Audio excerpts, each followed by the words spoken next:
Bologna, dove si vive, mangia e respira pallacanestro. E questo è il playground più conosciuto d'Italia.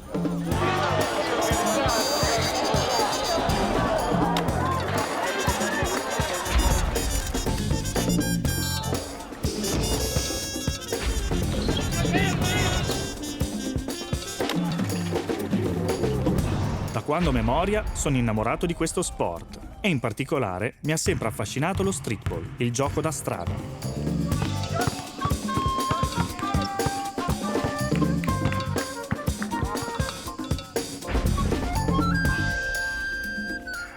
Sarà perché sono figlio degli anni 90 e 2000, dell'era in One e dei racconti leggendari di Federico Buffa. Sarà perché lo considero l'espressione più pura di questo sport.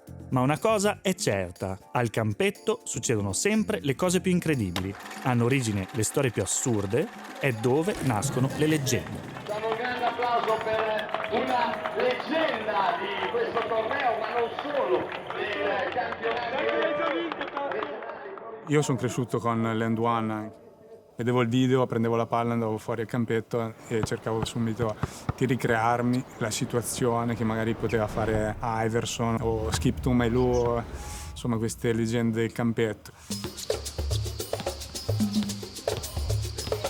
Il playground fa parte della vita di un bolognese, soprattutto per chi ama lo sport, chi ama la pallacanestro. Andando fin da piccolino ti insegna comunque cosa vuol dire stare in campo, perché magari devi fare il tiro libero per poter giocare la partita, giocatori più grandi che quindi ti arrivano sportellate a destra, a sinistra. E poi comunque il campetto ti dà la possibilità di esprimerti per come sei, quindi giocare a pallacanestro veramente per puro divertimento. Poi magari prendi dei nomi dal veterano più grande che al campetto vuole che gli passi la palla o vuole che non tiri da 10 metri, però lo fai.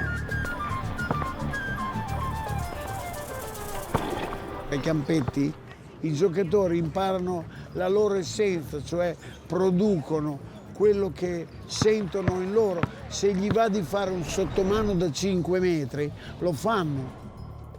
Al campetto vai e vuoi fare le stesse cose che faceva Michael Jordan, vuoi provare quelle cose lì. Quindi in campionato non puoi farlo, perché se fai un 360 e sbagli ti mettono in panchina. Al campetto già provarlo è spettacolare. Ho imparato tanti movimenti da solo, quindi il playground in sé è un po' l'anima del gioco, secondo me. Ecco. Da donna era anche bello andare al playground, sfidare gli uomini e magari molte volte batterli, e sottolineo molte volte. Quando magari loro scendevano in campo un po' così, una donna non ti tocca, poi alla prima gomitata da parte nostra loro si capiva come si metteva le regole. Credo che in generale il playground sia il posto del riscatto. Il posto dove tutti quanti hanno l'opportunità non solo di confrontarsi con quelli che magari incontrano durante l'inverno nei campionati più o meno di livello, ma è la possibilità per tutti di confrontarsi con giocatori di livello più alto e magari fargli fare anche qualche brutta figura.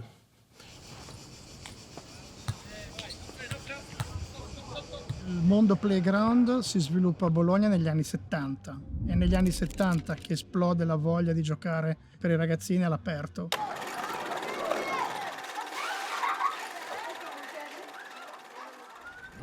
Vengono creati tantissimi playground, il numero esatto lo sa solo il comune di Bologna perché li ha censiti tutti, però non sarei sorpreso di dirti quasi un centinaio. Solo di proprietà del comune di Bologna nella nostra città ci sono una cinquantina di playground, ma se sommiamo i campi delle parrocchie, i campi dei condomini e quelli dei comuni attorno non siamo meno di 150 playground in tutta Bologna. C'erano giocatori, ragazzi che stavano ore e ore e ore a giocare. Con i miei amici facevamo un 1000, una partita sola, ai 1000. Vuol dire giocare 6 ore consecutive.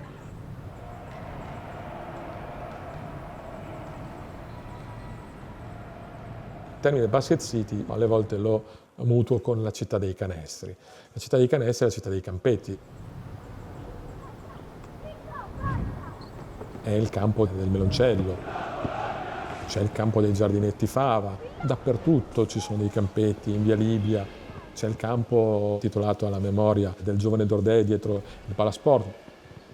Io racconto spesso che arrivo a Bologna e tutti ti parlano di pallacanestro, cioè io vado a prendere un etto di prosciutto E mentre il salumiere mi affetta il prosciutto mi spiega che devo frustare di più il polso e alzare la parabola se voglio fare più canestro. Per cui all'inizio pensavo fossero tutti...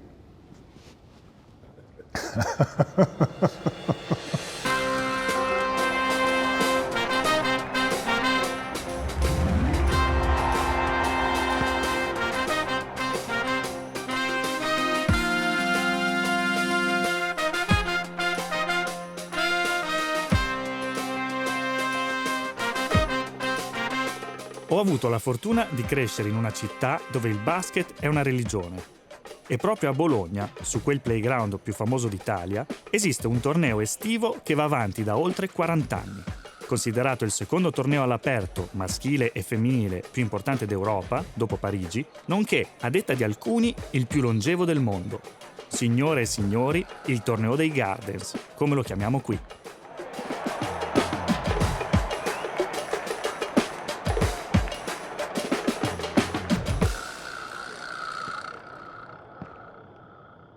Lui è la persona che porta avanti il torneo da ormai 20 anni. Grande appassionato di basket e da sempre impegnato nel rendere giustizia ai giocatori delle serie minori. Sono Simone Motola, sono giornalista sportivo da 35 anni, sono l'organizzatore del playground dei Giardini Margherita. Secondi per chiudere questa finale, riceve Andreani, va alla conclusione da 3, non va! Fondamentalmente viene vissuto da tantissimi organizzatori di squadre come il campionato italiano outdoor, quindi per loro è come vincere un piccolo scudetto se vince il torneo dei Giardini, e questa sicuramente è stata la forza degli ultimi 10-12 anni. Prima, sai, quando vedi che altri campioni giocano, vuoi giocarci anche tu. Era anche una mentalità diversa, non c'erano i procuratori, non c'erano gli agenti, i giocatori giocavano per il gusto di giocare. E quindi vedevi Mario Boni, Nicolai, Iscarone, Lam, lo stesso Galanda, Chiacig, Mancinelli, Hackett, cioè non è vero che hanno giocato tutti, ma hanno giocato in tanti. E lo spirito fondamentalmente deve essere sempre quello del divertimento. Io non ho mai preso soldi per fare i giardini, perché lo spirito è proprio quello, cioè vai lì per competere, divertirti, fare 2 o 3 giocate, che la partita si ferma, la gente fa oh, tutto lì.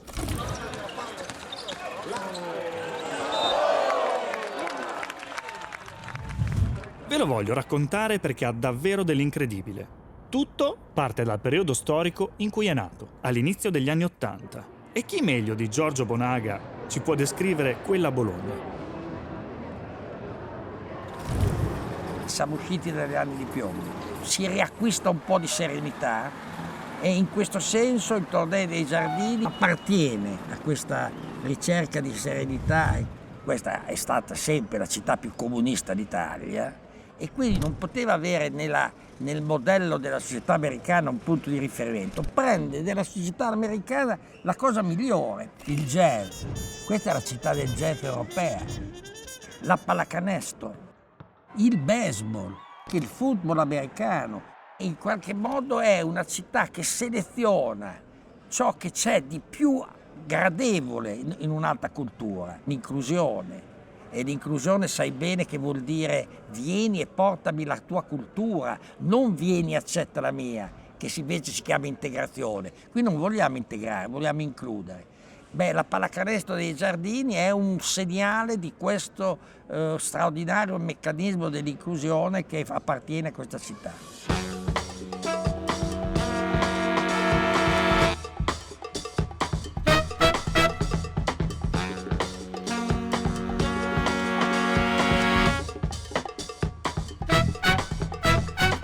I Giardini Margherita sono fuori Porta Castiglione. In una città piccola come Bologna, dire fuori Porta Castiglione è come dire nel centro di Bologna. Quindi per Bologna ha un'attrattività naturale. Il parco in città così bello, così grande, così affollato, c'è in pochi posti nel mondo. Quindi era già un palcoscenico che nessuno voleva mancare.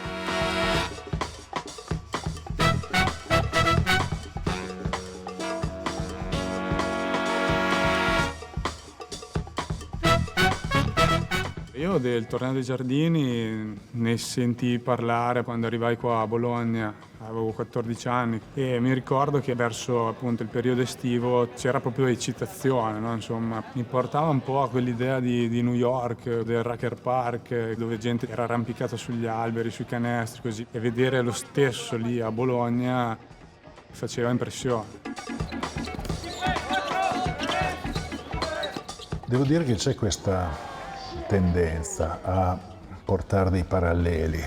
I giardini Margherita come i grandi playground americani ci sta perché li puoi mettere di fianco, ma per Bologna era una roba che non poteva che andare così. Perché adesso si vedono un sacco di questi campetti popolati, eccetera. Noi pensiamo sempre che sia una cosa estera, poi in realtà abbiamo tantissime realtà italiane e questa è probabilmente la prima in assoluto, perché i giardini da sempre, se si vede da queste foto, sono stati popolati. Il torneo dei Giardini Margherita è nato con l'intento di portare il concetto del playground americano in Italia. E nel 2022 si è finalmente chiuso il cerchio. Sì, perché proprio ai Gardens è sbarcata una delegazione della Drew League, la lega estiva indoor per professionisti e amatori, Pro AM, più famosa d'America, dove hanno addirittura partecipato campioni del calibro di Kobe Bryant, James Harden e LeBron James. Drew League in Italy, first time, it's gotta be a beautiful thing. Shout out to Crossover for getting this done. Shout out to the Drew League. We're here, baby. But we're dying to play against them too, man. I can't wait. E ora che l'America è qui, sta per accadere qualcosa di magico. Dimostrazione che questo torneo è uno dei più belli al mondo, c'è poco da dire, quindi impareranno anche loro qualcosa, perché una cornice così credo non è facile trovare neanche per loro.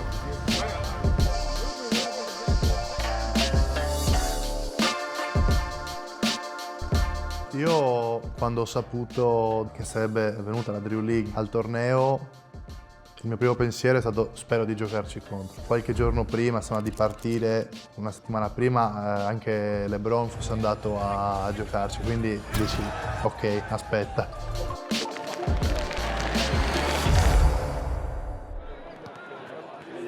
Rested, body feeling good, love the energy, you feel me? It's going down, Drew League in here. Good vibe out here too. A lot of people gonna put on the show.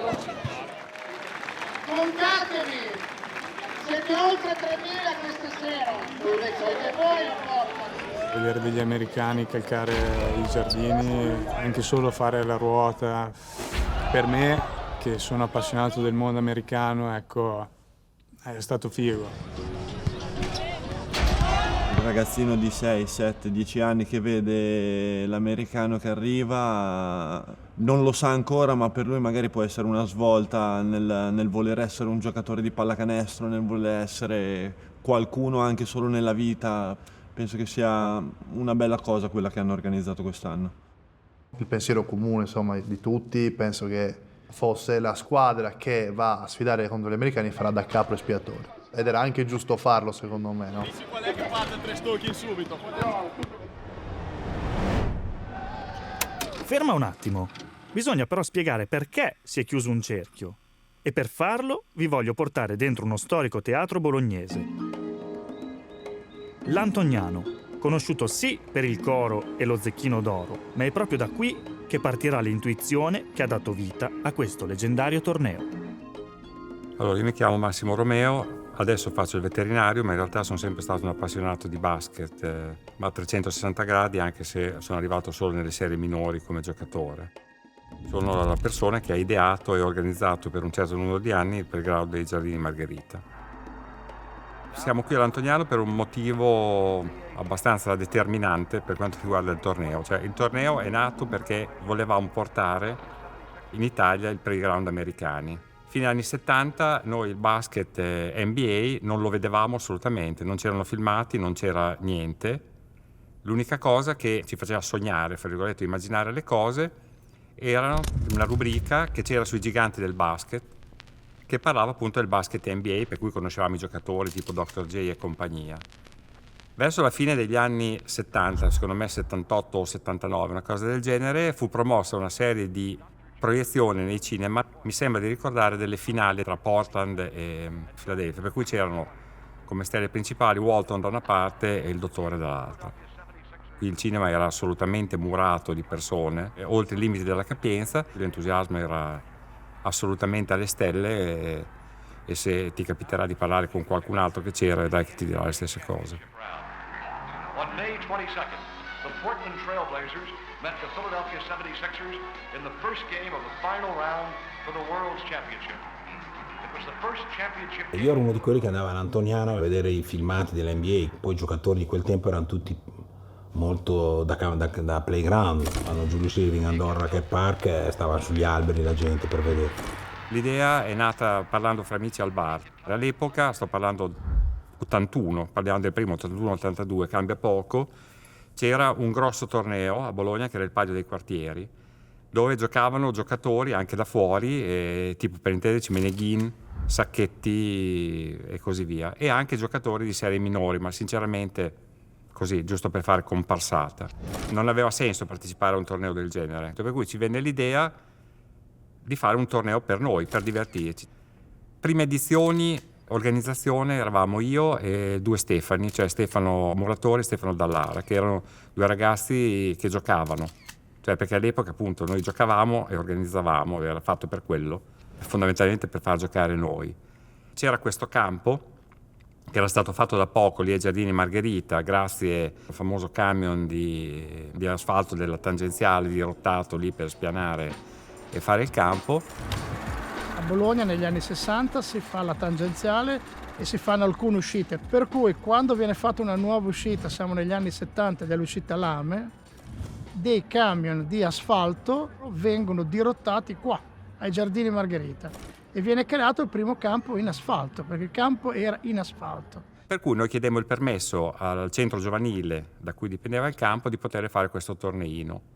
Massimo Romeo, insieme al responsabile del centro giovani dei Giardini che si chiamava Lenti, e io che giocavo quasi tutti i pomeriggi, stavo lì delle ore, ero già vecchio ma giocavo, cominciamo a fare un torneo molto rudimentale con poche squadre, però dove c'era una classifica, era il 1983. No, allora, ci abbiamo messo un po' di anni incrociando poi testimonianze, cose varie, ricordi. Adesso abbiamo la certezza, c'è stato nel 1981 un proto torneo, diciamo così, a 4 squadre se ricordo bene, giocato rigorosamente di pomeriggio al sabato e alla domenica, a cui ho partecipato anch'io e vabbè, vincendolo tra l'altro, aperta e chiusa parentesi, ma il primo torneo vero, e c'è una locandina che lo dimostra, è del 1982.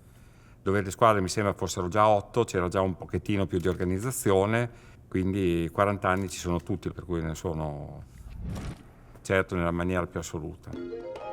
Ogni anno a luglio fino al venerdì, perché il venerdì tradizionalmente i bolognesi vanno a fare il weekend a Riccione, a Milano Marittima, pian piano nel tempo, alla quarta, quinta, settima edizione, vincere il torneo dei Giardini a Bologna diventava un traguardo ambito. Ecco cosa determinò una piccola degenerazione del torneo, cioè le squadre si cominciarono a formare chiamando dei giocatori più prestigiosi, chiamando dei giocatori anche di Serie A.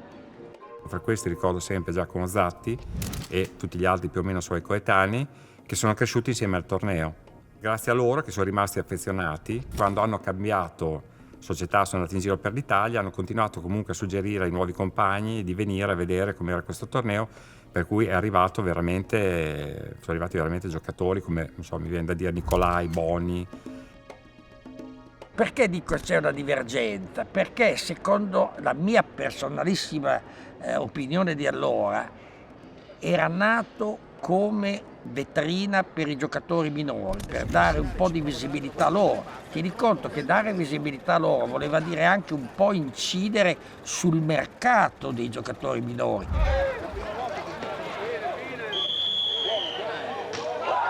Ci siamo accorti di aver svoltato quando, non so, il terzo o il quarto anno sono stati gli organizzatori degli altri tornei a chiedere a noi quando avevamo intenzione di fare il nostro. Il ricordo più felice così che mi è rimasto impresso è quando si sono finalmente accese le luci alla sera e abbiamo potuto giocare in notturna, cioè quando finalmente è arrivata la luce, e lì è stata veramente una svolta.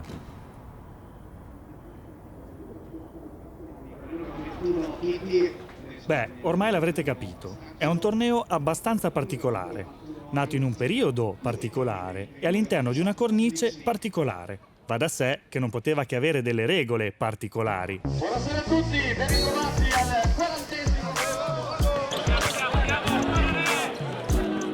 40°. Le regole sono state cambiate nel corso degli anni innumerevoli volte, perché si cerca sempre di avvicinarsi al mondo NBA. Si supera la metà campo in 6 secondi, quando invece il regolamento in tutto il resto del mondo è 8. Il bonus invece che essere a 4 falli per squadra è a 5, e quando si giocano le partite della fase finale a 48 minuti invece che 40 passa a 6. 48 minuti si gioca, E i finali sono lunghi. L'intervallo tra il secondo e il terzo quarto al massimo 3 minuti. Capisco che magari qualcuno del pubblico non fa tempo neanche andare in bagno e che già si riparte, però l'obiettivo deve essere una cosa veloce, agile, estiva, tipicamente estiva. Eccolo! Comunque...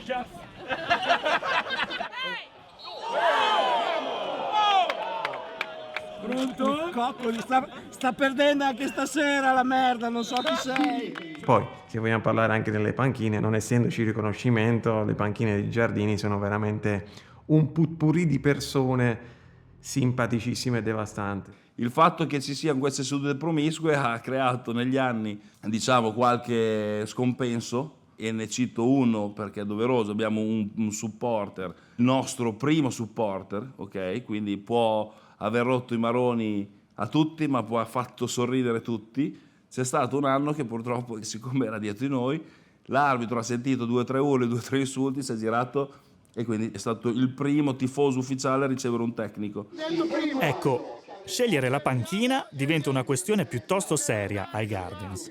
E se non ci si trova d'accordo, da bravi bolognesi, ce la si gioca a carte.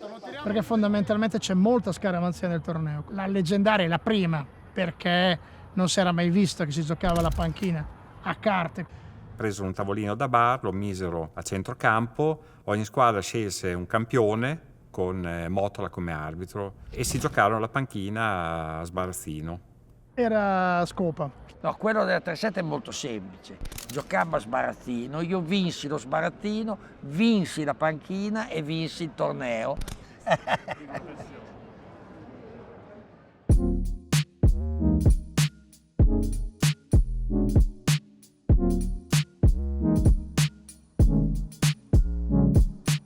Con questa smania di voler imitare e importare siamo stati i primi a portare il tiro da 3 in Italia.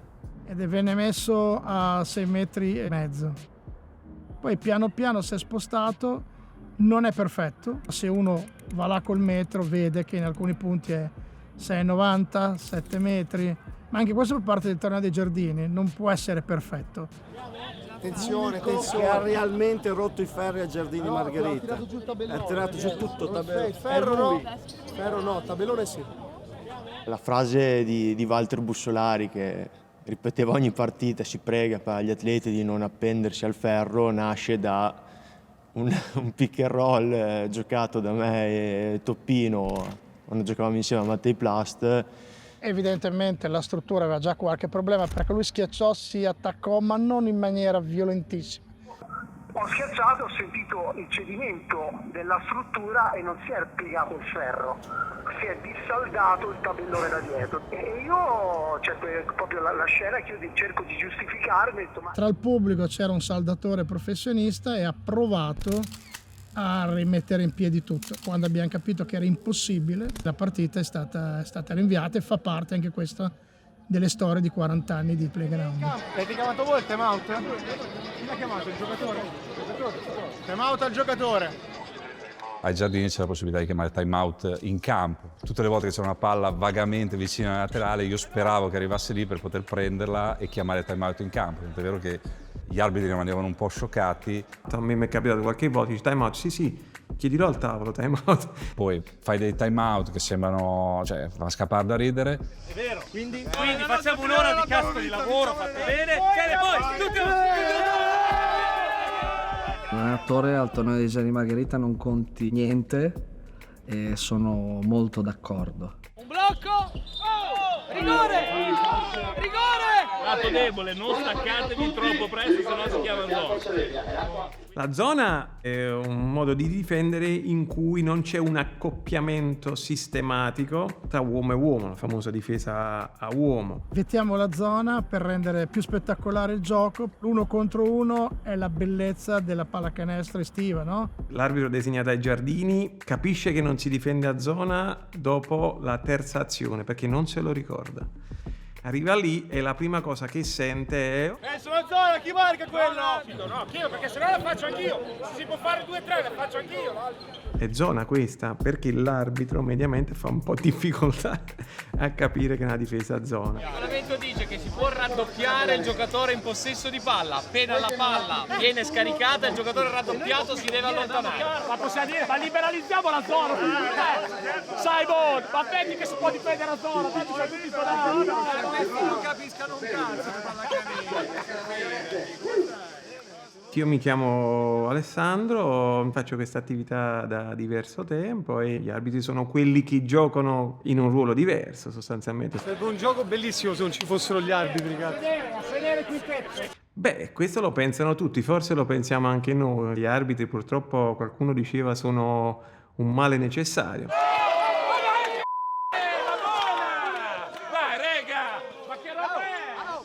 Ci sono delle proteste, come è giusto che siano ai Giardini, perché alla fine nessuno ci sta a perdere, però anche lì l'approccio soft, il sorriso, la comprensione e soprattutto l'idea di quello che si sta facendo. Ecco. Ciao mamma. È lo spettacolo principe della pallacanestro estiva, ma è soprattutto un'occasione di divertimento per tutti, per tutte le componenti, in primis pubblico, giocatori ma anche arbitri sostanzialmente. Qui è un onore, stiamo nella città del basket, per me è un piacere. Quest'anno smetterò di arbitrare, quindi è la mia ultima partita. Adesso io che sono ormai un ex arbitro, chiudo con la finale dei Garden, è una soddisfazione enorme. Signori, 3 arbitri di Serie A.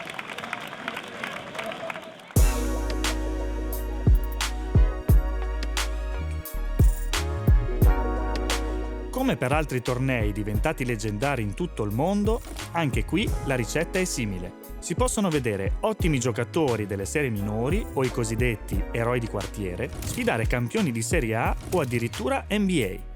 E il risultato non è sempre scontato. E proprio questo è ciò che ha fatto entrare i Gardens e diversi giocatori di ieri e di oggi nella leggenda. Ai Giardini le differenze si assottigliavano, diciamo. Credo che sia impossibile parlare di tutti i giocatori che sono passati dal torneo dei Giardini Margherita dal 1982 a oggi. Il più spettacolare è difficile di dirlo, forse Nino Pellacani sicuramente è stato uno dei più spettacolari in assoluto. Nino Pellacani. Il più spettacolare era sicuramente Nino Pellacani. Molti dicevano anche che appunto la gara era fra noi, però gli do la palma d'oro a lui, poi gli altri diranno. Veramente ha detto così?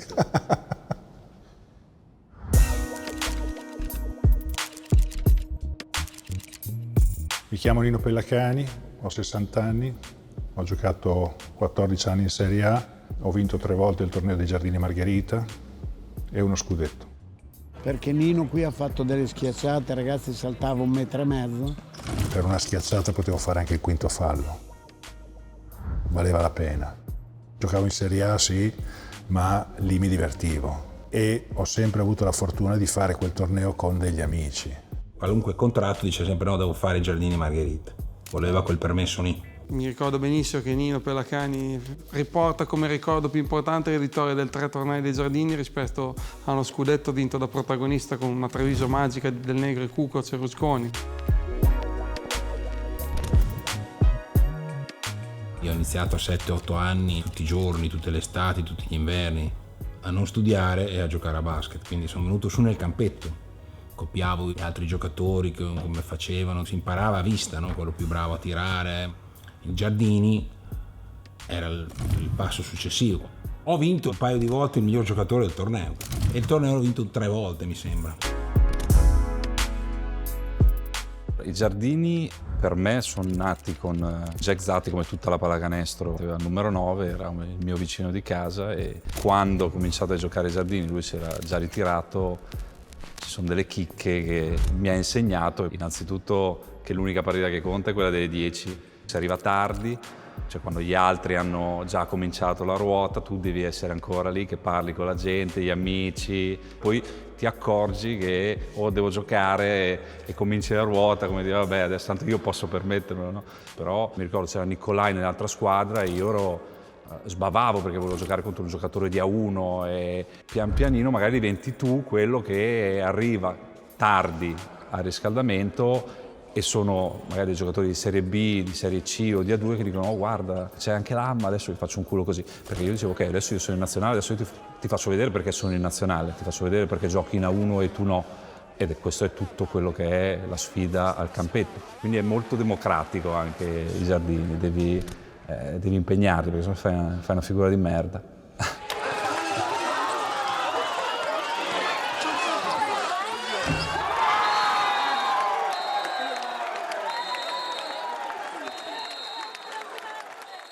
Allora, c'è stato un giocatore che è Cempini, che sicuramente non potevi fare niente. Cioè lui si metteva lì e 40 punti li faceva, cioè non c'era niente da fare. E lui ha sempre giocato non è mai stato un giocatore di Serie A. Andrea Cempini era colui che entrava in campo e già le squadre partivano da meno 30. Questa era la leggenda che però si era trasformata in realtà. Tuttora il miglior realizzatore di sempre dei Giardini Margherita con quasi 1500 punti e mai nessuno è riuscito ad avvicinarlo. Era un giocatore molto arrogante, nel senso che ogni gesto atletico o un canestro pazzesco che facevo lo sottolineavo con facce o alzare le braccia quando facevo canestro, magari 2 o 3 canestri consecutivi, insomma. Per me un passaggio scontato non esisteva. Ho giocato quasi una ventina d'anni ai Giardini Margherita, dal 97 al 2000 abbiamo vinto 3 titoli consecutivi e da lì è nata tutta la mia storia.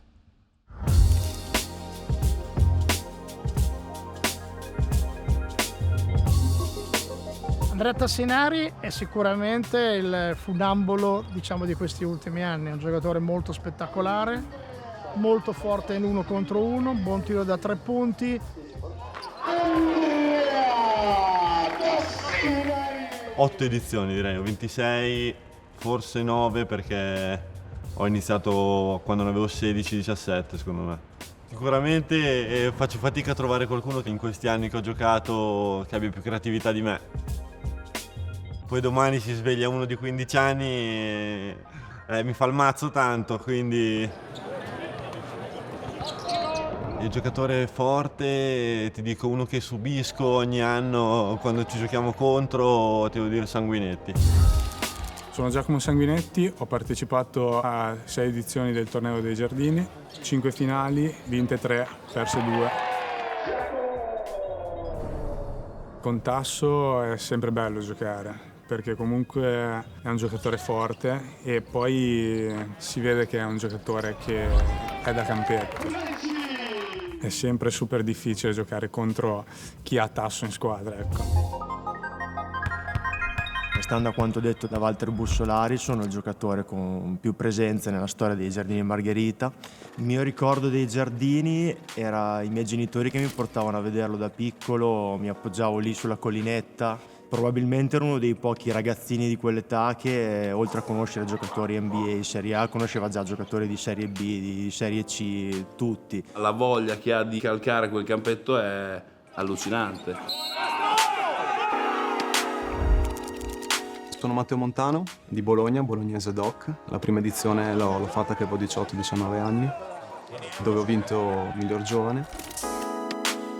La sua giocata principale era faccio un palleggio oltre la metà campo e tiro a 3 punti.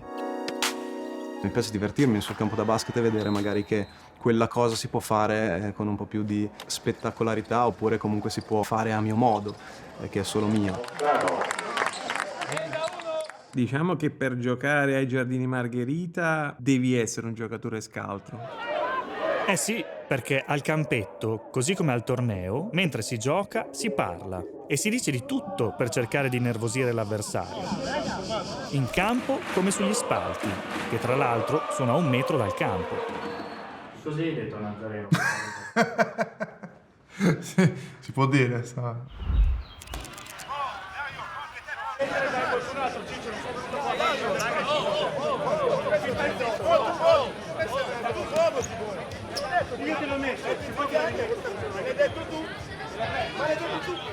Io pensavo di averlo un po' più distante in realtà, cioè non era diretto a lui. Cioè, non è che sono andato lì a rompergli le palle, comunque lo conosco, qualche anno fa è anche sceso in Sardegna, capito? Abbiamo fatto le serate assieme, quindi... Non dico che siamo amici del cuore, ci siamo visti anche 1000 volte, abbiamo amici in comune, come dice lui, siamo stati in Sardegna insieme. Quindi poi quando entri in campo, ai giardini, soprattutto al playground, non ci sono amici, non ci sono parenti. Credo... Anzi, fallo su di me, ok? Ma lui prima me ne aveva fatto uno che non gli hanno fischiato ed era clamoroso, no? Vabbè, adesso i giardini li fischiano anche i falli, dai, va bene. Vado dall'arbitro e faccio, vabbè dai, è un fallo, non lo fischio mai, sto e lui era lì a fianco, gli sono partiti 5 minuti, è impazzito, è arrivato lì. Mi è venuto addosso, allora ho detto, vabbè aspetta, adesso ne approfitto, no? Allora ero lì, facevo, dai, ma che fai, cosa vuoi? No, perché? E vabbè, non piangere, dai, non c'è bisogno di piangere così, non è che stai informissima, no? Quindi, insomma, così, gli altri che ci separavano, arriva Iris, cercava di fare il pacere, no, della situazione, no, ma perché io lo so come fai, come faccio? Non era un gran bel rumore dopo il tiro libero, però. Il non me lo ricordo, però lo prendo. Ma forse l'avrà detto perché evidentemente non riusciva a spostarmi. Lui, sai, è un lungo, io sono un mezzo esterno. Io vado così, uso molto il trash talking e penso che in un torneo poi estivo, no, dove non si vince niente, vinci la gloria, vince l'agonismo, no? Penso che sia un qualcosa in più, è più divertente per chi guarda, per me è più stimolante, ma penso anche per gli altri poi, no? Poi a prescindere da chi si può offendere un po' di più, un po' di meno. Però per quanto mi riguarda poi inizia e finisce in campo, no? Andiamo, rega! Molti giocatori non riescono a fare questo switch, nel senso che comunque quando entri dentro il rettangolo, come dicevo prima, tu vuoi vincere, quindi passeresti sopra chiunque. Però dopo, quando è finita la partita, è finita, si va al bar, si beve la birra insieme. Questo è più del 50% del fattore playground. Conclusione, spero di beccarli quest'anno. No, scherzo.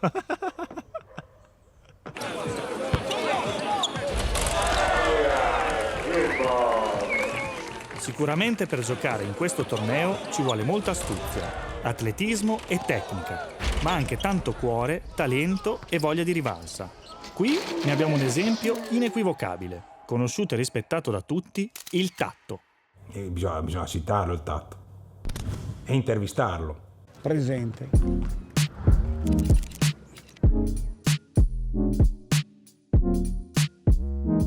Tatto è un'istituzione della pallacanestro bolognese, cioè Andrea Tattini.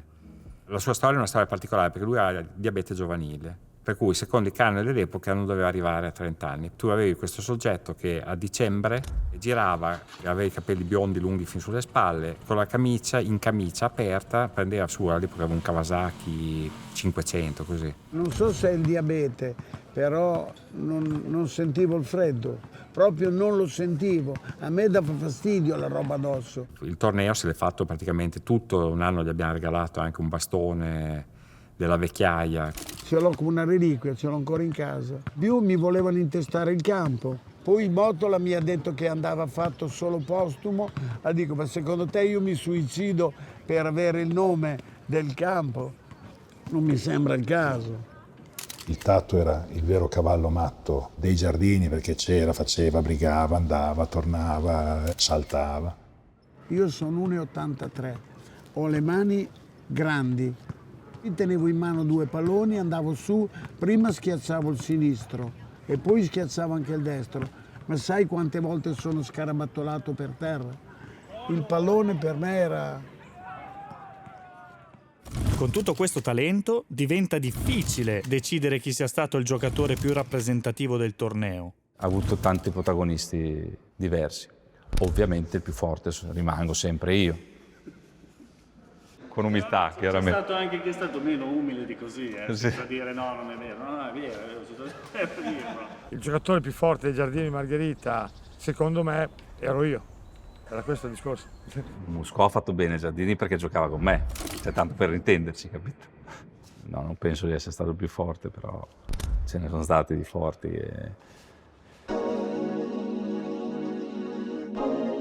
Su tutti però, il più leggendario, quello che ha sicuramente mosso di più gli animi degli spettatori dei Gardens, è senza alcun dubbio questo signore qua.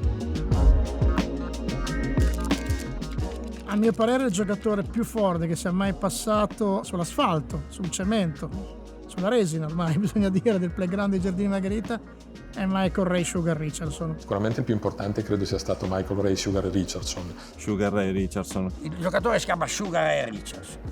Ai tempi c'erano Magic, Bird, Egea, poi c'era lui, Per forza, Sugar Richardson. NBA, Knicks, Nets, è sicuramente il più grande di tutti. Qui forse per Michael Ray Richardson sono state 3.500 persone. Well, it's the truth. It's normal.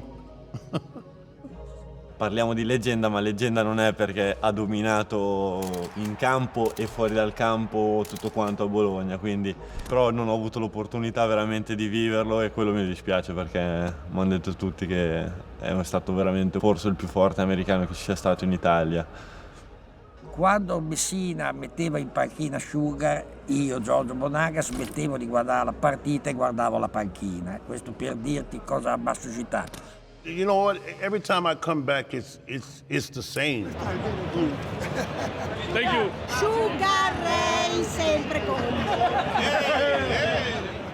I miss them and they miss me. You know, it's just an unbelievable feeling.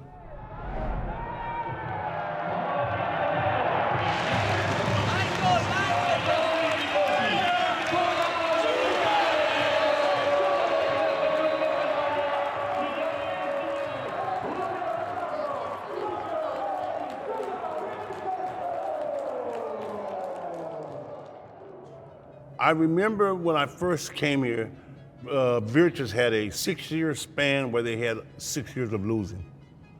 So when I came in with Bob Hill and Clement Johnson, we was able to win like right away.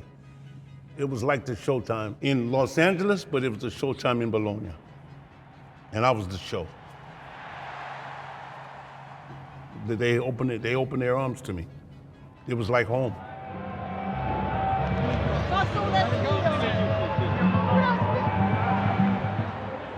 Quando è arrivato Sugar, che tra l'altro appunto arrivò con questa leggenda, ma c'è, non c'è, forse, chissà, Walter era stato molto bravo. La sera che lui poi ha giocato, lui giocava la seconda, mi sembra alle 8 era già pieno.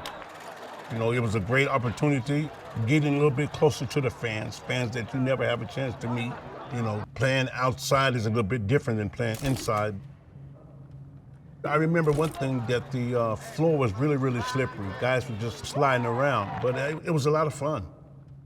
La gente che era lì era impazzita per vedere questo americano e quindi lì magari ho dedicato abbastanza scatti su questo personaggio, era bello poi vederlo giocare. I just loved to play the game, so as a kid I would just go out and play anywhere. E lui quando ha giocato lì ha giocato seriamente, soprattutto quando ha visto che gli altri giocavano seriamente contro. Well, I mean, as a basketball player, when you're playing in those kind of games, the object of the game is to win. You want to have fun, but at the end, you want to be serious because you're trying to win. You know, during the game early on, we was having fun, but the last 5 or 6 minutes, it was all business. Pensate che addirittura Sugar, di passaporto americano con pedigree da grande campione, per poter giocare il torneo deve venire tesserato con la WISP, Unione Italiana Sport per Tutti. Al tempo non c'era internet, non c'era niente, quindi voglio dire, si pensava sì, vabbè dai, hanno detto che viene Richardson, ma figurati se viene. Partiamo e Richardson mi ricordo che cominciò prima con un mio compagno di squadra con un trash talking abbastanza, insomma, così antipatico. Sfortuna per lui ha voluto che su un raddoppio io ho lasciato il mio uomo, sono andato a aiutare e l'ho stoppato. I don't remember me getting my shot blocked, but if I did, I probably let him block it. come tante leggende, che siano assolutamente vere, che ci sia solo un fondo di verità, è bello raccontarle, è bello vivere anche un po' di fantasia. L'importante è il racconto. Andiamo qua, dai. Si mangia molto bene, mi hanno detto. Ecco, se dovessi spiegare questo torneo a chi non sa nulla di basket, gli farei sicuramente conoscere i cartoloni.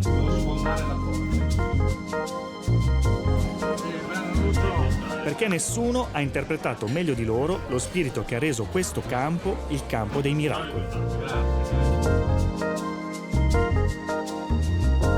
La squadra dei miei amici, che erano i famosi cartoloni, con Pigi, Lorenzo Sani, Ciccio, Andrea Bertini, il Doves, Bio Galassi, Nerozzi. Siamo arrivati in finale 9 volte, vincendo 3 campionati. Una squadra di pazzerelloni che puoi fare un po' quello che ti pare, ecco, fra virgolette si cerca di vincere, però bisogna anche divertirsi, fare spettacolo, giocare un po' in tutti i ruoli, e tutti dovevano avere il loro spazio, ecco. Perché cartoloni, Ciso? Vedere lui adesso è quasi impossibile pensare che noi fossimo a quei tempi dei cartoloni. L'unico, forse. Non è l'unico di noi tre, no? Allora, il cartolone deriva da cartola, e cartola è il viso, e il cartolone è il bel viso, il bellone. Sì, il piacente. Il piacone, diciamo il piacone romano è il cartolone bolognese. Ecco, il torneo dei giardini iniziava verso il 15 di giugno e non sopportavamo i giocatori che non avessero una tenue abbronzatura o una massima abbronzatura. Erano dei bei ragazzi, allora. Erano dei bei ragazzi, Ciccio. Facevamo un po' i fenomeni, ecco, fra virgolette. Tutti abbronzati, con i numeri di telefono. Si diceva che piacessimo alle donne, ecco. Non era solo un modo di porsi, ma era proprio un modo di vivere.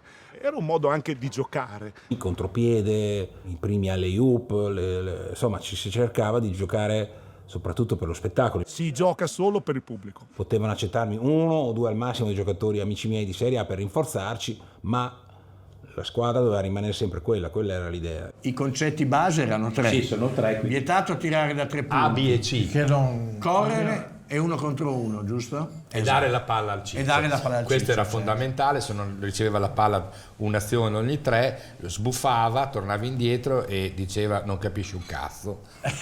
A me. Qui sotto di nuovo Valente con una delle stelle dei cartoloni, anzi il cartolone per antonomasia di definizione, che è Nerozzi. Lo reputo un complimento perché probabilmente all'interno di questo modo di vivere, diciamo leggero, non vuole essere superficiale, diciamo leggero, io mi impegnavo molto. Paolo Nerozzi, secondo me, è il talento più grosso, talento puro, più incredibile che la pallacanestro bolognese abbia espresso. Non l'ho visto mai neanche a livello di Serie A. Lui è il giocatore più forte che io abbia mai avuto la fortuna di vedere, nel senso che ho visto tanti giocatori anche in Serie A, ma un giocatore che ha mani come le sue non ce l'ha nessuno, proprio fuori da ogni schema. Magari giocava appunto nelle leghe minori, però ai giardini dava spettacolo. La giocata spettacolare valeva probabilmente magari la palla persa. Se veniva c'era la standing ovation del pubblico e valeva la partita. Un altro personaggio, il mitico Alessio Cantergiani, detto Ciccio Alessio, giocatore fenomenale. Il Ciccio è protagonista di uno dei miei aneddoti preferiti legati al torneo. Una storia nella storia, la leggenda nella leggenda. E siamo addirittura fortunati ad avere le immagini originali del tempo. Ciccio, raccontiamola come ce la raccontiamo di solito, cioè cosa stava succedendo? Eravamo 7-8 amici attorno a un tavolo, la discussione verteva su chi fosse più forte tra Michael Ray Richardson e Danilovic, che era la stella del momento. Che io dissi, sì, Richardson fortissimo, però gioca per i fatti suoi. E qua scatta la cattiveria di Lorenzo, detto il cattivo, perché immediatamente telefona a Sugar. Era alle 3 di notte, dunque telefonare a Sugar alle 3 di notte, magari poteva dormire, io ho pensato. Sugar alle 3 di notte a Bologna non dorme. Si è aperta la porta di Zelig, si è palesato Michael Ray Richardson, detto Sugar, dicendo la seguente frase. Where's the fuck is Ciccio? Who is fucking Ciccio? Esatto. Ed è finito che lui voleva andare a giocare subito al campetto. But I remember arriving, getting ready to play the game. Because it was a challenge. A quel punto ho detto no, facciamo le cose per bene, organizziamo una sfida. Perché ero sicuro al 100% che lui non si sarebbe mai presentato. Mi presento a fare allenamento, non vedo già cambiato, già chi sta tirando Sugar. Poi abbiamo preparato gli accappatoi come i pugili, scritto dietro Ciccio e Sugar. L'arbitro era Joe Binion, arbitro. Joe Binion, Che non ho arbitro. capito, chi l'aveva portato Joe Binion? Ah no, passava di lì con l'autobus. No, è andato benissimo, anche perché io pensavo che lui fosse venuto lì scherzando, invece alla fine ho capito che lui non scherzava. Allora, la prima partita l'ha vinto lui immediatamente, facilmente, così.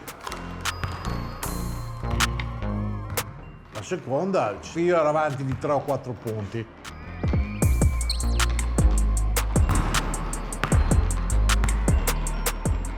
Mi dava la palla alta, mi dava la palla quando ripartivo io. Quando ha preso la palla lui, veniva a spalle al canestro, giocava sotto e lì ho capito che non voleva perdere perché proprio non ci stava.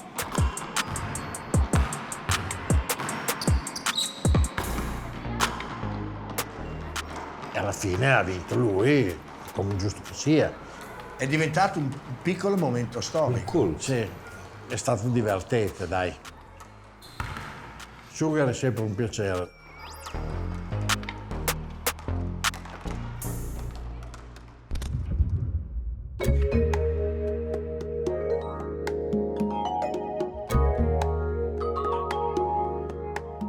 C'è anche un'altra sfida che ha preso piede nel corso degli anni, quella delle maglie. Al playground anche il look è spettacolo e ovviamente i cartoloni, da sempre molto attenti all'immagine, ne realizzano una talmente creativa che ad oggi ancora se ne parla. La più famosa che tutti conoscono, immagino, sia quella che portava invece del nome sulle spalle il numero di telefono. All'epoca non c'era il cellulare, era proprio il fisso di casa. No? Urbano ovviamente di 6 cifre, se ben mi ricordo, del numero personale di ogni giocatore. Oltretutto poi la squadra ha chiamato i cartoloni perché erano tutti dei piacioni e già quello penso che sia un'intenzione di marketing fatta 35 anni prima, incredibile. Cioè. Adesso però lo puoi confessare, quante telefonate hai ricevuto? Non tante, 3 o 4. Beh, 3 o 4. Però c'è della gente che... Sì, è vero che a quel tempo non c'era il cellulare, quindi chiamavano a casa e io non c'ero, quindi ero quasi sempre fuori in giro. A quel tempo si stava poco in casa. Però devo dire che ha funzionato. Fino ad arrivare a tutto il mio gruppo che ha preso l'eredità di questa cosa qua, che chi è che vuoi che seguisse il tema maglia? Io, despota anche probabilmente, capito? Da una vecchia divisa forse presa da Philadelphia, le stelle sui pantaloni, il nickname da handler, come se fosse un piccolo Racker Park. Poi in questi ultimi anni ho visto tutti i tema Space Jam, un po' NBA retro e sono assolutamente cose che fanno bene al restyling di questo fantastico torneo.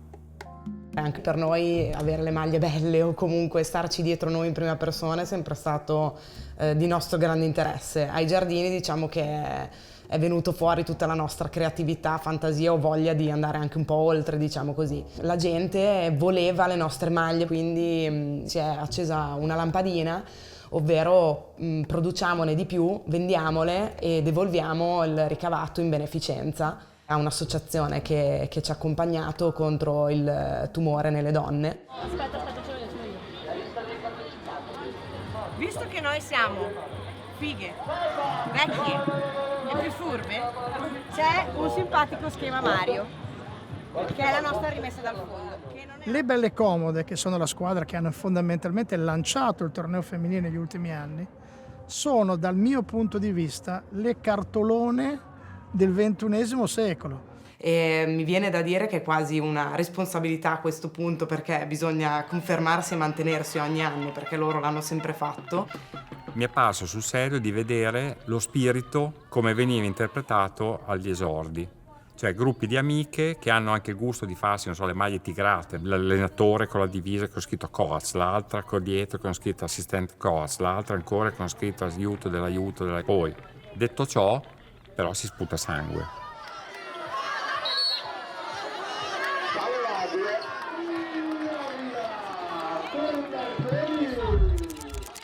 Sono Federica, ho 32 anni, sono bolognese doc e da bolognese cestista doc per forza fa parte della mia vita il torneo dei Giardini Margherita, e con la squadra delle Belle Comode su 4 anni di partecipazione credo che avremmo vinto 3 titoli, uno perdendolo in finale, se non sbaglio. Mi sa che ti ho detto una cazzata perché forse con le Belle Comode non abbiamo mai perso, però vabbè. Così tanta gente per la finale non me l'aspettavo. Mi aspettavo molta gente, quella sì, però un muro così sinceramente no.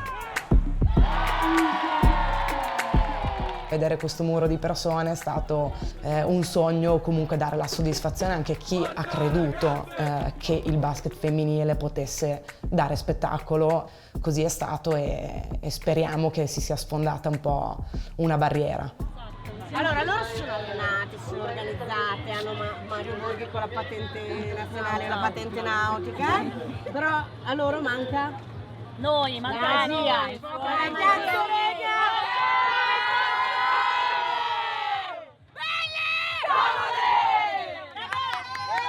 È sempre una finale.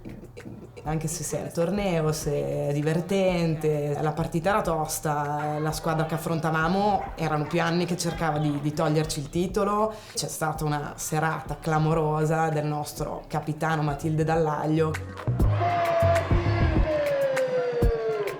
Se sommiamo i canestri fatti in tutta la sua carriera di 19 anni non si avvicinano a quelli che ha messo in finale.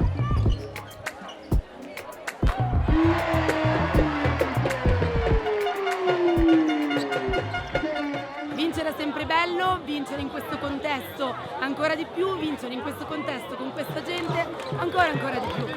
Ma la cosa bella è che è proprio una magia quando giochiamo insieme, scendiamo in campo insieme, almeno per noi.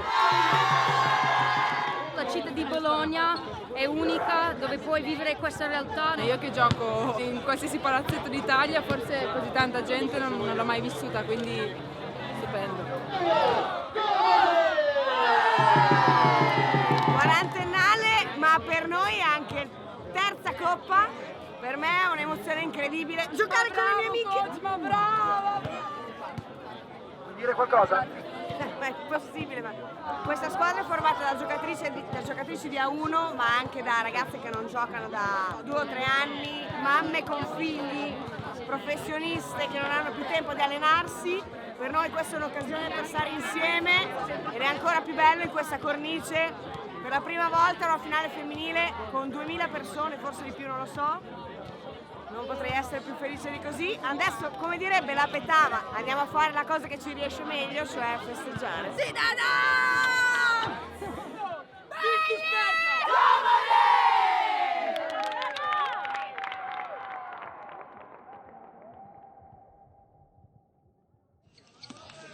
Le regole sono solite, assolutamente dettate dalla difesa a zona, a meno che non sia zona Giardini. Si potrebbe anche la parte del giocatore che... Oltre ai giocatori che sono entrati nella leggenda per le loro giocate e vittorie, c'è una persona che è doveroso ricordare. L'anima, il cuore, ma soprattutto la voce del torneo. Walter Bussolari, che purtroppo ci ha lasciato nel 2020. Con Walter Bussolari la storia ovviamente nasce con le dirette radiofoniche di quella famosa estate della fine degli anni '80.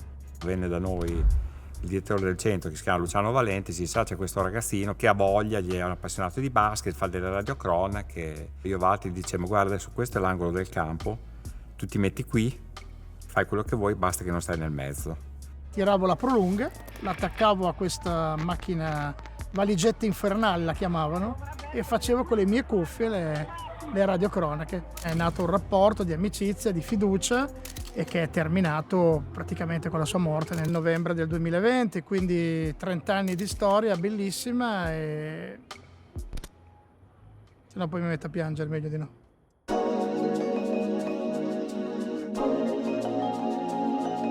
Allora, mio padre era una persona con un cuore gigante e scusate, era una persona Era super determinato, aveva questa passione per il basket e insieme a quella del basket aveva anche quella per il mare, per il suo gommone. Chi è che vuole il regista? Ecco qua il mitico comandante, un uomo di mare, un uomo che ha vissuto 20 anni in mare. 3. Proprio amante del mare, passione che ha trasmesso anche me. Come state bagnato?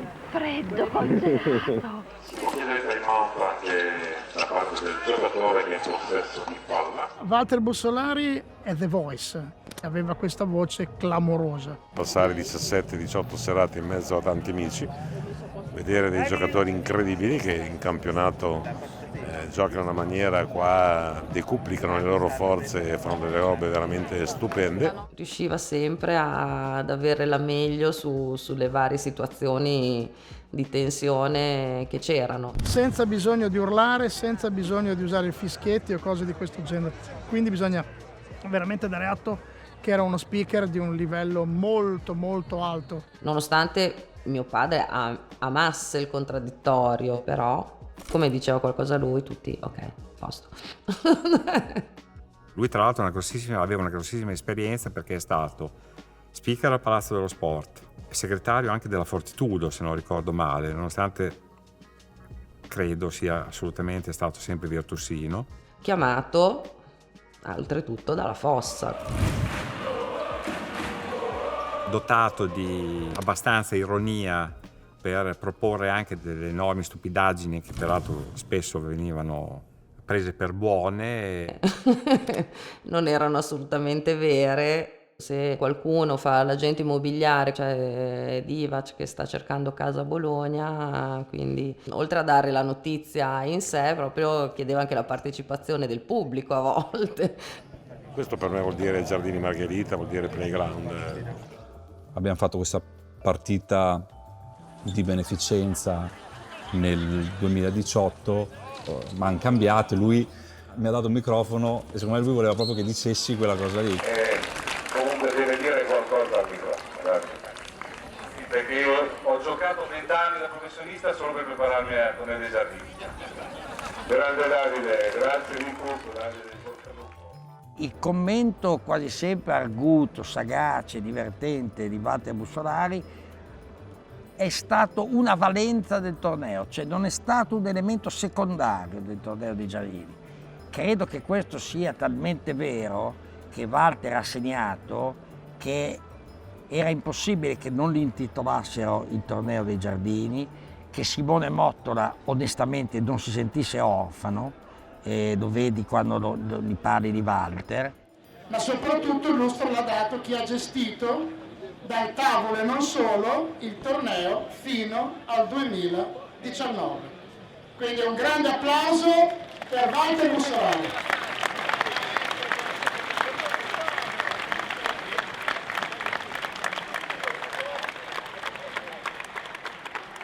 È una persona speciale, in assoluto.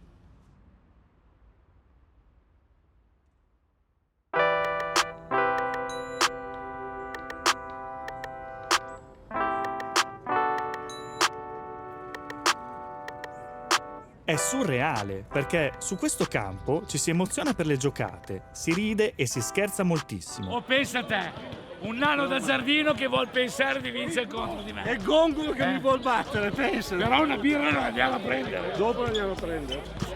Poi però, verso le fasi finali, quando le cose si fanno serie per davvero.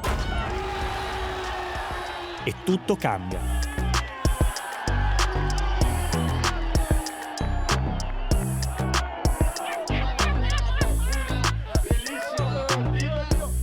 Prime partite c'è molta chiacchiera, incontri i tuoi amici, poi c'è la cena dopo la partita, poi si fa tardi, è d'estate, sei tranquillo. E poi monta su come la panna.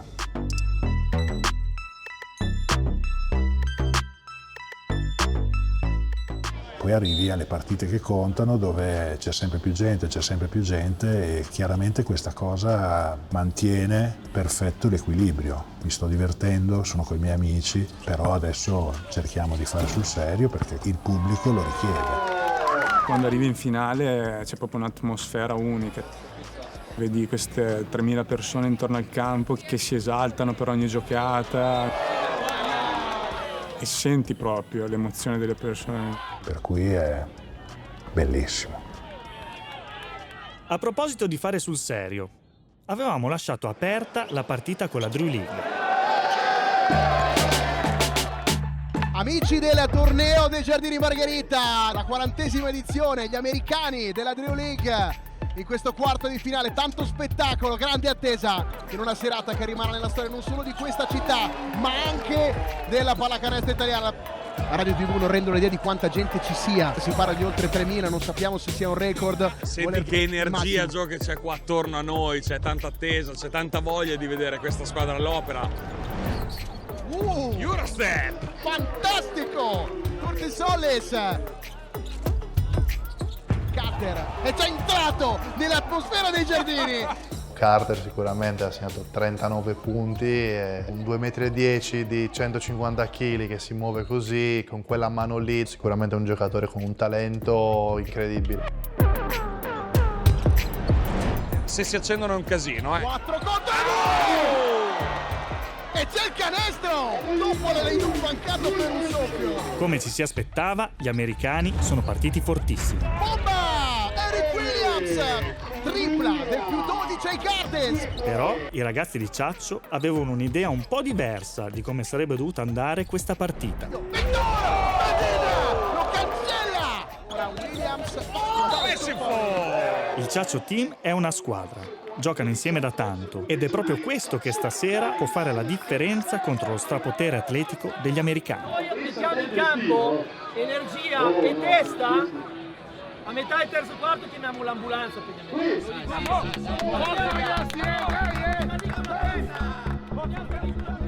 Diciamo che ci sono state motivazioni su motivazioni che hanno reso poi secondo me quella partita la più bella del torneo alla fine. Carter si gira, mirata! E Gancione! Di nuovo più 4 la Drew League. Sotto di 4 è il momento di cambiare passo. Stasera o si fa la storia o la si rimane a guardare. Esatto. Hanno l'atteggiamento giusto ed è fondamentale. Occhio a Zucca che ci riprova. E ancora! Dario Zucca! Ecco il sorpasso da 2 punti. Sembrava facessero canestro ogni volta che alzassero la mano. E abbiamo avuto anche sicuramente un po' di fortuna quando contava averne qualche canestro di qualcuno che di solito non segna quei tiri lì. Che c'è il che segna la bomba con il fallo! Di certo però la delegazione della Drew League non aveva percorso 10.000 km sorvolando l'oceano per farsi eliminare alla prima occasione e la partita diventa ancora più fisica e controversa. Fedin chiuso nell'angolo, fallo! I tiri liberi furono tirati da un suo sostituto. Questa cosa gli americani la presero un po'. We did not come this far to get played. Qui la discussione ovviamente, Joe, è sul fatto che Bedin ha chiesto cambio per un problema alla mano, doveva tirare i tiri liberi, è stato messo dentro Giampieri che ovviamente è un tiratore migliore. Giampieri fa 1 su 2. 100 pari! Overtime! Andiamo! Tempi supplementari!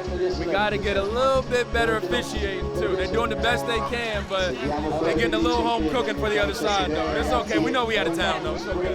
100 pari che sembrava che l'avesse fatta Agatha Christie. Grande livello, grandi battaglie sportive sul campo dei miracoli. Il Valtelbus ora di playground, inizia il supplementare. Paulin, finta, schiaccia, no, ritmo, bomba, avversario! L'impressione in campo non è mai stata quella, adesso rischiamo di perderla. Palla fuori Giacchè, nuovo possesso, Ciaccio, Zucca non ci pensa, 2 volte! Tu vedi la mia grinta, io vedo la tua, la sua. Eravamo in missione. 10 secondi, Dario, non ci sono più time out.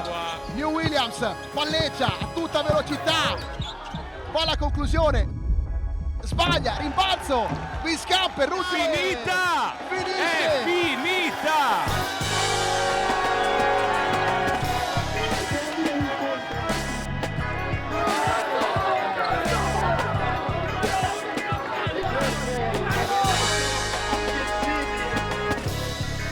Ma gli americani ce n'erano 2 o 3 che erano illegali. Solo che in 6 o 7 qui a tutto campo non si può mica giocare. No, that's the name of the game. These guys, they came out here, they played hard, and they did what they came to do. So congratulations to them. Partita pazzesca, io non ce la faccio più, sono distrutto. What I thought about the whole tournament, I thought it was a great outcome. Everybody came out, supported, and it was all love. So we had a really good time. Thanks for having us. You're welcome. Sempre lì, cioè non nel mio cortile gioco meglio io, con chiunque. Poi se vai all'ultimo tiro puoi vincere con chiunque, è quello che è successo. Il livello qua è altino, Momenti passati insieme creano il gruppo poi diventa squadra e la squadra poi va a vincere con la Drew League e quarti e poi la finale. Bello. Attenzione, sta a vedere. Per chi partecipa al torneo, riuscire a vincerlo ha un valore enorme, quasi spropositato. Non c'è niente in palio, si vincono delle coppe oggettivamente bruttine, ma la possibilità di dire «ho vinto il torneo dei giardini» risuona nel mondo della pallacanestro come un'impresa epica. Adesso, avete capito perché ci tenevo tanto a raccontarvi questa storia?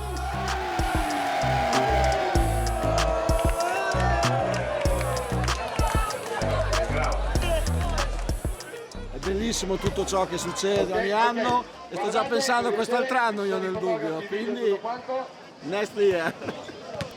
Grazie a tutti, davvero.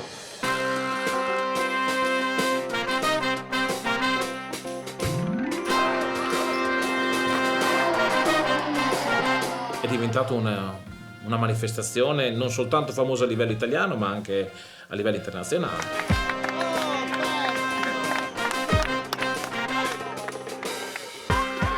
Credo che gli americani suggellino il successo del torneo dei Giardini Margherita, che è fatto soprattutto dall'entusiasmo di Bussolari, di Mottola, di Romeo, e che sono stati organizzatori incredibili perché hanno raggiunto degli obiettivi. Forse non ci credevano neanche loro di arrivare a essere un torneo dove ci vanno 2-3 mila persone alla sera. La magia sta dentro l'atmosfera dei Giardini Margherita. Quando arrivi la sera con la borsa, la gente che arriva da tutta Italia, che ti chiamano, vieni a giocare ai giardini? Sì, subito. Sono quelle storie d'amore probabilmente infinite. Perché quando sei innamorato del basket non stacchi mai la palla dalle mani. Si mischia storia, leggenda e il fatto che il torneo sia arrivato ai 40 anni è un grande merito e il fatto che continui ad allargarsi e a crescere va bene, perché così anche tutto quello che abbiamo fatto in passato continua ad allargarsi e a crescere. E quindi associ comunque i primi giorni di giugno, le vacanze eccetera, al fatto che alla sera ai giardini in mezzo al fresco con un hamburger e una birra puoi vedere una partita di pallacanestro. Uno che non ha la possibilità di andare alle Olimpiadi, di vincere uno scudetto o di vincere una Coppa dei Campioni, trovarsi sullo stesso campo con persone che hanno avuto questa opportunità e condividere. È il coronamento di un sogno. Una cosa che fa assolutamente bene a Bologna è che soprattutto aggrega generazioni su generazioni, da figli a nipoti a padri e nonni.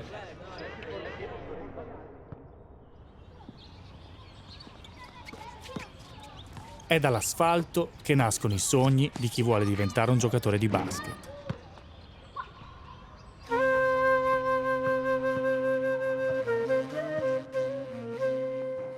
Infatti, se passate dal playground dei giardini una qualsiasi domenica mattina, troverete una marea di ragazzini provare e riprovare i movimenti dei loro idoli, sfidarsi giocando partite interminabili, magari non ai 1000, ma quasi. Insomma, giocare fino a che i genitori non li dovranno trascinare a casa. Io voglio schiacciare come Sugar Ray. Vedrai tra 10 anni. Io voglio giocare in nazionale come Lamma. Nessuno mi può marcare. Io voglio vincere 10 tornei. Tutto perché un giorno, magari proprio su quel campo, potrebbe arrivare il loro di momento. E perché no, entrare nella storia del torneo outdoor più famoso d'Italia.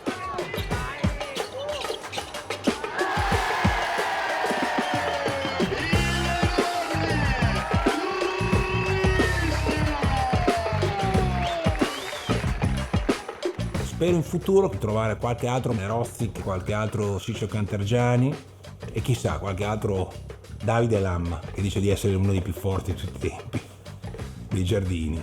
Ma